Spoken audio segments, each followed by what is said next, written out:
coming on dates with slippers. Like, let's be serious here now. Like, what do you mean you're coming to like on a date with slippers? Auntie, like, even if you went to the markets,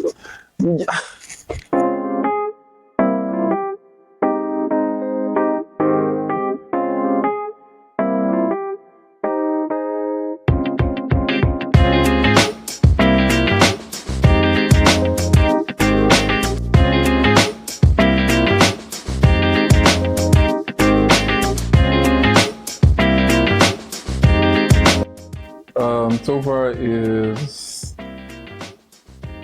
just a young guy doing his best. Yeah, I started chasing things from a very young age, very young age. I think I got my first job at age 16. What job? I started a music company at age 16 to promote underground artists. And the people I interviewed that year, they are big stars now. So that was my first. I started a music company with my friends. We did it under Rogue Music Africa, which was under Sound City as at that time. And then we were just interviewing artists. And then at age 17, I worked with HP. My dad forced me to work with HP, internship job. So I got into like work pretty early.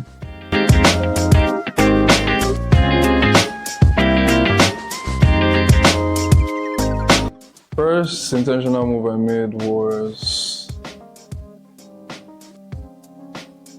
so I designed for African Military Games. It's like Olympics but for Africa and then military. So Nigeria was hosting for the first time. The last one they did was in Kenya, and then I was commissioned to design for AMGA. So I think that was coming out of the house, and then in the next 1 month, that was the first news from me. It was very intentional. I wanted people to know that this is the path I've chosen. And then I didn't win my season. Another intentional move I did was styling the winner of my season immediately I came out. So immediately he got out, I styled him for his media rounds. So everybody knew that, okay, this is my brand.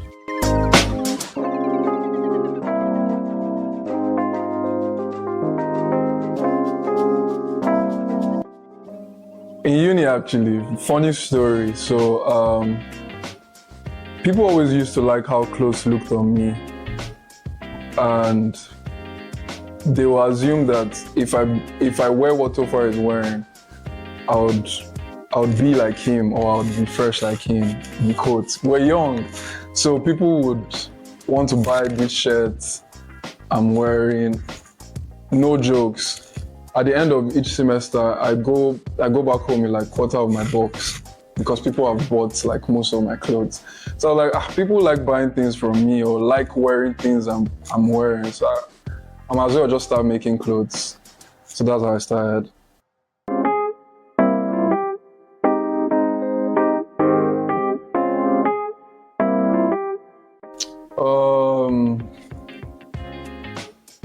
So my brand is for, so when I started the brand, it was majorly just for guys, for boys that are trying to be men, or boys that are on the pathway to be men. So we majored into more of like graduation suits. I've done a uni tour of making sure people are wearing our pieces on like their very big stages. But now we've diversified. We still stand for people wearing our pieces on their very big days, but now we're for everybody. We've not really created a lot of pieces but like for suits, ladies can wear it as well. Now we're making suits for ladies.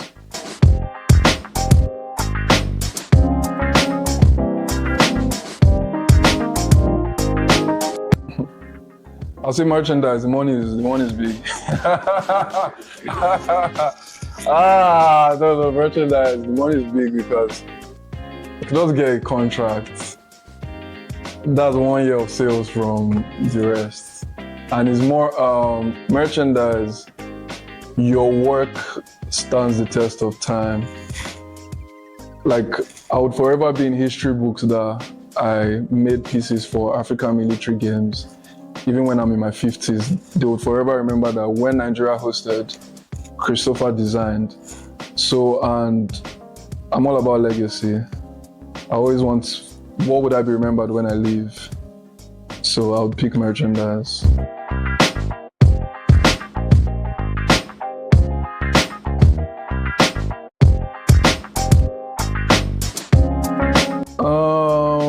It was a milestone for me. I've always been creating suits for students in diaspora all across the world, but doing it wrong way in a country I'm not based in is a milestone. So it was different. When they reached out, I was like, oh wow, this is great. It means like eyes across different countries are actually watching how the brand is progressing. So it was a major milestone for me.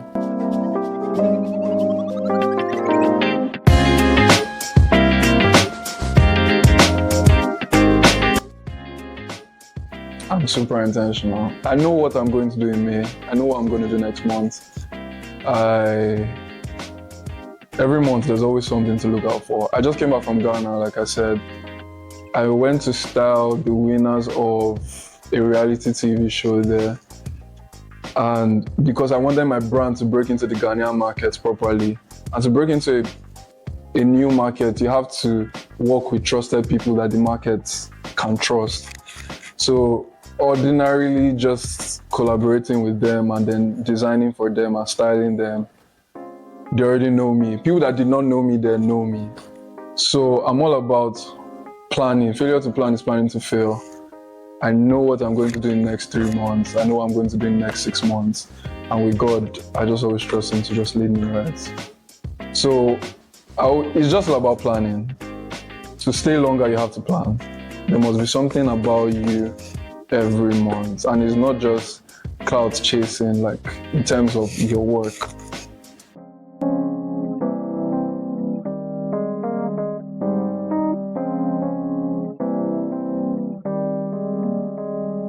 Toughest moments, this country.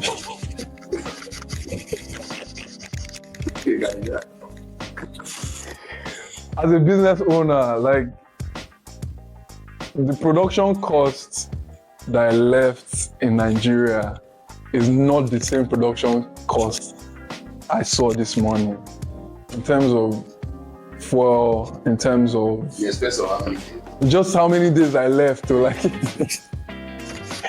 So I think my toughest moment is always the fact that the running cost is getting higher. And at this young age, like I'm actually dealing with a lot. I'll say those are my toughest moments, but it's part of the work.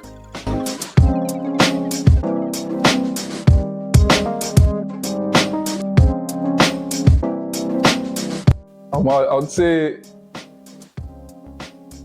at this point I've broken that in a way. I'd say like my first few moves when I came out was very intentional. So I think that's really reduced Big Brother. Rather than, I get more of my work than Big Brother when people see me now. And I would say it's just how intentional, doing AFCON, doing AMGA, styling people. This last season, I was very intentional with styling people that were in the house. So I don't think that's happened before. They can correct me if I'm wrong. Coming out of a show, and then in the next year, you're styling people that are on that show again. So that has been very intentional. I'm all about my work. When you see me, you see the business. Another thing is, it was a risk, but I really integrated Topher as a brand with my business. So you see me, you see the work.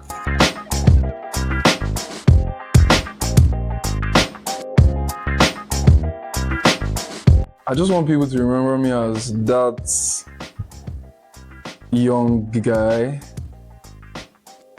that, like Tunde Onokoya would say, which is someone that like I really respect. You can do incredible things from really small places. I mean, I never saw anybody. I mean, few people might have done it, but like there was no roadmap to, especially in the career path that I chose. There was nobody's story that I could use as my blueprint on how to move. In terms of even merchandise, there was nobody that has done it that I could say, okay, this is somebody's path that I can trust his judgment, I can trust his footsteps. So I would say I've kind of built a blueprint. I've shown young people that, oh, there's actually money in this merchandise thing. There's actually money in fashion business. If you start strong, if you start young, you can go into it. So I would say I've been able to create a blueprint younger people can follow.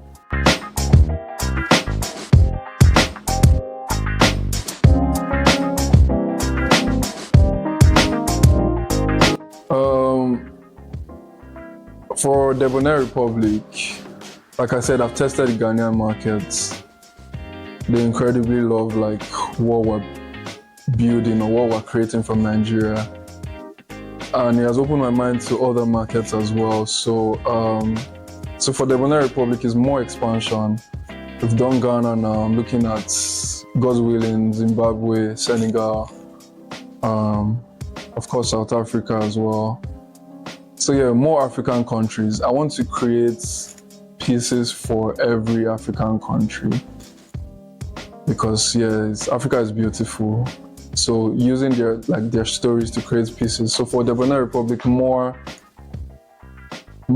expansion into more African countries. For Creations by Topher, I think my last work for Creations by Topher was with the Australian gaming company Maze Rance. So my next work, I mean, I'm not that guy to say what I'll do before I do it. So no names yet, but I'm definitely doing something in sports again this year. So yeah, that's something to look forward to.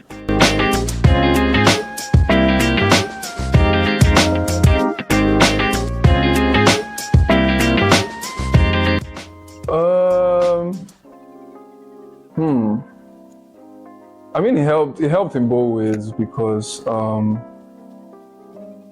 it's more like we're twin brothers and like, even though 2 in 1, but like 2 different personalities. So there are people that could resonate with my partner's personality more and there are people that resonate with mine more. So it helps. People that like Topher liked him, people that like Suze liked him. So it helped in our favor. So.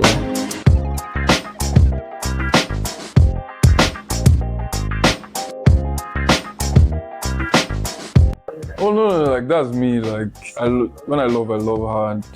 It's not just even in relationships. I'm very intentional with friendships as well because I was raised with so much love. So I have so much love to give as well. So looking back, do you think I was a lover boy? Do you think I was a lover boy? Yes, you are. You will. Okay. Huh? Look it. What do lover boys look like? You have them right. Okay, cool.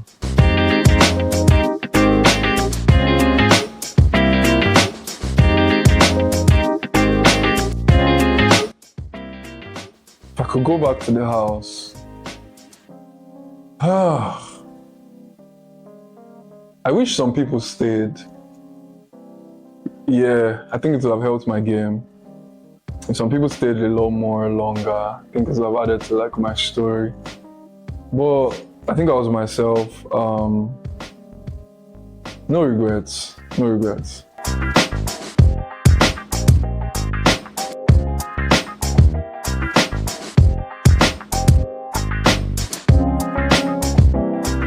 I'm actually serious, like,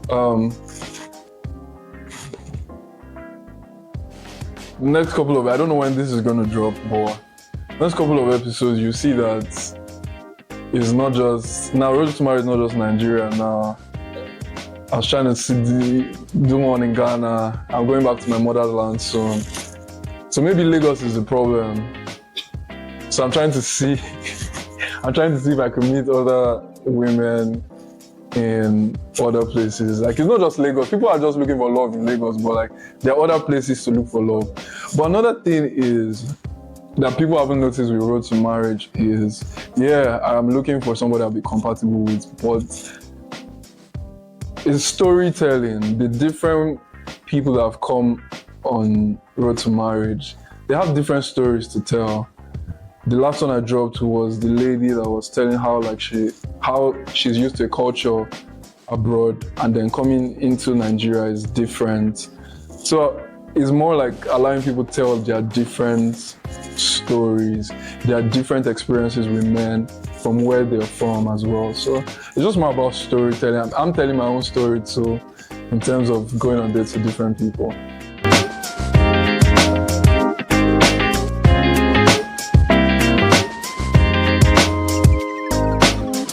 Someone was actually my type on this show, but I think she didn't really like the fact that she wasn't the only one on the episode. What do you think this is?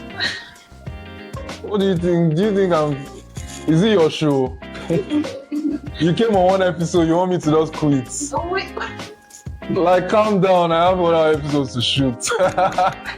So I think she didn't like the fact that, I'm going on other dates with other people. What do you mean? Like, this is why we're here. I mean, not to support her, but the essence is find someone you get married to. So what if she was there? How would I know in 2 weeks that you're the one for me? As we're talking, I have to keep shooting. I have to keep shooting. What does it mean I should stop? So yeah, somebody that wants me to stop my dreams is not for me. Wow. You're already coming on board. Before you know it, you start giving me rules for even my business. I think you need to focus on just men's clothing because you don't want me to be making clothes for women. So she's not the one for me. But it was nice meeting you though.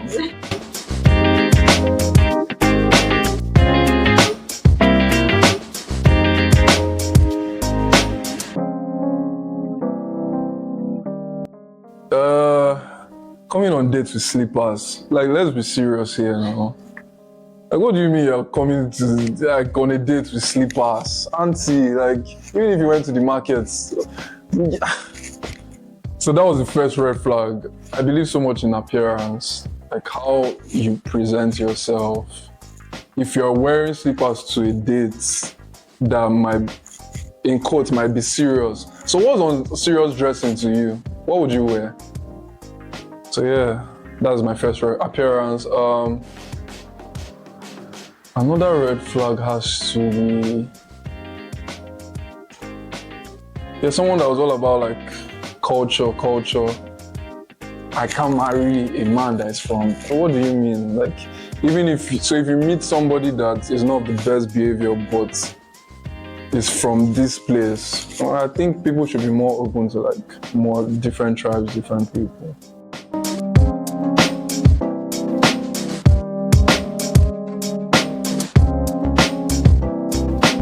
There are some episodes I never made the internet. I regret. You know when you're sitting down with your videographer and you're like, how did I cope on this date? Like, there was no vibe, just giving me one word reply. Bro, like, come on. At the end of the day, like I said, Road to Marriage is all about, you have the mic, tell your story. Everybody has a story to tell. Because I go on the dates very much open to anything my guest is asking me. And another thing is, if you watch our episodes, to make it more as natural as possible, sometimes we don't even show the guest's face. Like, if you look closely, you think you're going to see the person, but like you're not going to see the person. Just so that it's as natural as possible. Even the way my videographer will position himself there, you forget that there's a camera. Just so that you understand that it's an experiment. Be yourself, tell your story. I'm not doing it I'm trying to get clickbait. It's just more, I'm documenting my own love story.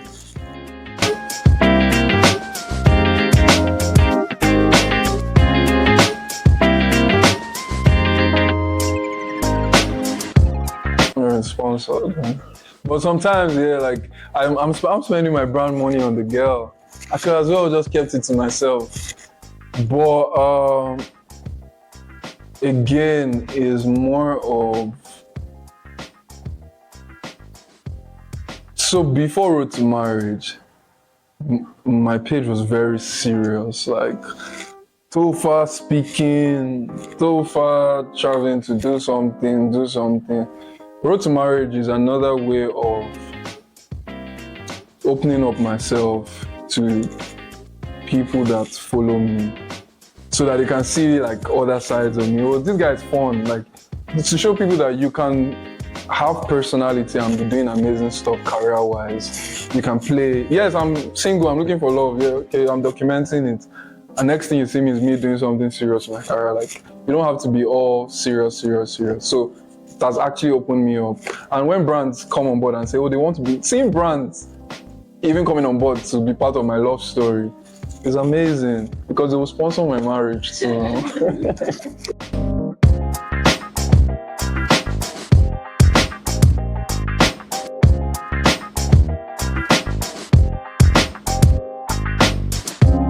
If they're watching this, I want to have a date on the plane. Yeah, I know that's gonna happen. I feel like if I'm trying to show a girl I'm trying to introduce her to something different. Like, I want to have a date on a plane. Imagine I say, oh yeah, where are we going? Yeah, let's catch a short trip to Abuja. Oh yeah, are there people? No, it's just me and you. If it's you, what?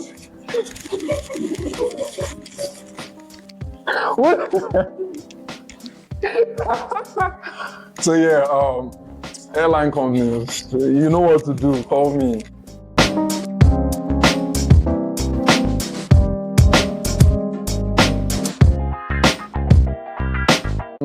I mean, the main aim is to end up on the altar. So let's see. What you want to pressure?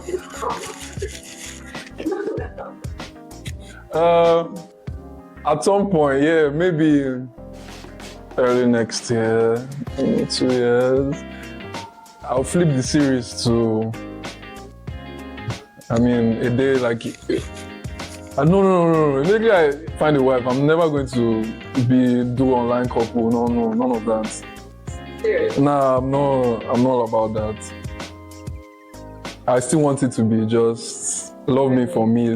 Come every day, welcome to a day in the life of the Basseys. We're going to, that's too much stress. So yeah.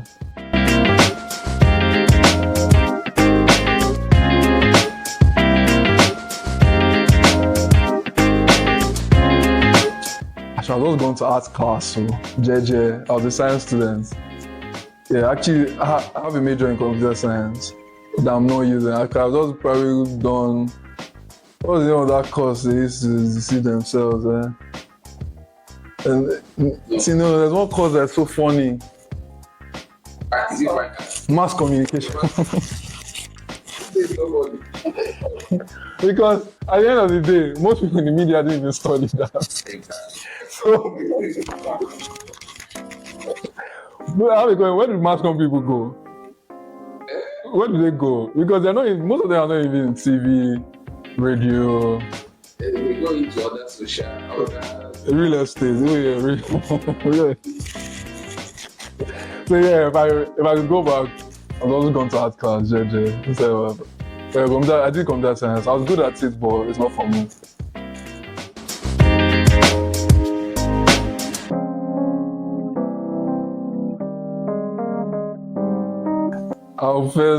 I'll start with the younger ones, because to be honest, that's my own major focus. The younger ones, fresh out of uni, about to finish uni, still in uni, about to enter uni. I think my cheat code was big ups to my parents for allowing me start early, like I said earlier. Starting young makes you emotionally intelligent, like it gives you emotional intelligence. I knew how to relate with like older people, I knew how to talk. I knew how to navigate the corporate workspace. And those are the kind of traits you have to have in order to be able to navigate the world as a whole. So sometimes take that internships. You might not even get paid. Take it. If they're paying you 30,000, yeah, fine. My first salary was maybe it was big money then, but I can remember 40,500. I was resuming 7 a.m. I was leaving 7 p.m. I hated the job at first, but that job really helped me move. My friends were 40-year-olds in the companies. I was everybody's guy. I would say that job is the reason why I can fit in anywhere. There's no way you can throw me into that I cannot make friends. So to the young ones, I know now we're in the age of, you're not paying me 100K, I'm not going there. What are they go do there for? Sometimes it's not just the money, it's the kind of things you're taking out from that workplace, the kind of learning experience. So take that internship, start young, make mistakes. I've made mistakes, so Jesus. I've made mistakes in this life. I still made a mistake last week, but there's something that I always said to myself that it's one thing to make mistakes, it's another thing to make mistakes twice. I've made sure that the mistake I made yesterday is not another mistake I'm going to make tomorrow. It was a learning curve for me. So yeah, don't be shy to make mistakes. Another personal story I'll share is when I started my brand as well, I was spending my profits on lifestyle. So I made mistakes. I'll make good money. I bought myself iPhone, took girls out. I spent my profits. Nothing was left on lifestyle. So yeah, make that business mistake. But along the line, there are two things you need to get: a financial advisor, somebody that will be able to guard your money, that will teach you how to spend. Oh, this is profits. I did not know there was a thing of business owners. I own a business. They are telling me that to be able to sustain the business, I have to be paying myself salary. Me, pay myself salary. So only people that understand finance it's not about building a brand, it's about sustaining a brand. So you need to get somebody that will help you in your finance, that will check your books properly. And then for people that, like my Oga said, are already wasting their life, it's not too late to start again. It is not late to start over. Your life can change in 1 year. 2024 was a life-changing year for me. I went from being a corporate guy to designing for the military because I was on the show. If you told me that year that everything would change, I'd be like, are you whining me? I was jumping bus to my workplace. Sometimes I could not afford Uber. On a bus, so I used to go work that year. And then that same year, everything changed. So I believe so much in 1 year can make a huge difference. So you can restart your life again and again and again. Trust me, if I can restart my life, you can. I was never even into the fashion business. Yeah, I was using it as my side gig. As I'm collecting 9 to 5, I'm making clothes. At least I go dates soft, I can afford dates. I love to go on dates. But yeah, but in a couple of months, everything changed. So be open to taking opportunities. If you see an application, don't write it up and say, oh, they don't sabi who they go pick. No, you can get. I'm still of the opinion. Another reason why I like the creative space is you don't know what tomorrow holds. You can always live a life of possibilities that you can wake up to a life-changing call. So apply to places, don't say, oh, they don't pick their people. This one's not scam. always apply to things whereby opportunities can come from nowhere, because you cannot just stay on your bed and expect one miracle call when you've not applied for anything. Like, nobody's coming to save you. So apply for different things. So when you get the call, even when you don't know, trust me, I've received calls whereby I don't even know who's talking, but I say, oh, yeah, I'm active. Then I'll say, oh yeah, by the way, I've forgotten that your name. Then they will now remind me who is calling. So apply for different things. So when you're even getting a call, you're like losing track of the opportunity that is even calling. So yeah, I had fun. Yeah, it's been it's not been a while I did something like this, but you guys made it interesting.